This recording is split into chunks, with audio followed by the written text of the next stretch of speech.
Mettant en avant l'offensive israélienne à Gaza, les Palestiniens ont relancé début avril leur demande d'adhésion à l'ONU de 2011, qui n'a que peu de chances de succès en raison de l'opposition américaine. À ce sujet, le Conseil de sécurité de l'ONU se prononcera jeudi. À presque 7 mois de guerre, les négociations visant à faire cesser le massacre dans la bande de Gaza et à libérer les otages israéliens piétinent, a reconnu mercredi le Premier ministre du Qatar. Les négociations et la région traversent une phase délicate. L'État du Qatar a adopté une position claire depuis le début de ces événements le 7 octobre. Nous condamnons le fait que des civils soient pris pour cible et tués, quelle que soit leur origine. Mais il est également interdit de poursuivre la politique israélienne de punition collective à l'égard du peuple palestinien à Gaza et l'escalade en cours en Cisjordanie.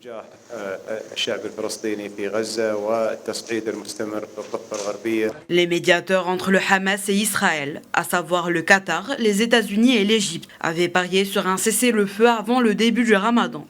Mais les pourparlers n'ont pas abouti au cours du massacre. Au lieu de cela, les craintes se sont accrues face à une guerre qui dure depuis des mois à Gaza et qui risque de se transformer en un conflit régional.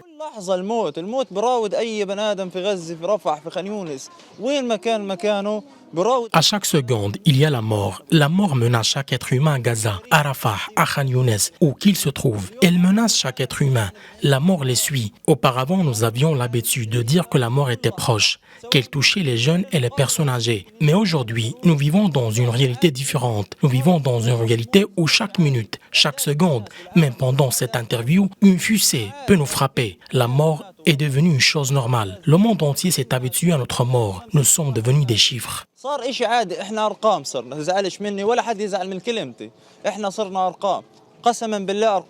Depuis le 7 octobre, l'armée israélienne bombarde sans relâche le territoire palestinien de Gaza.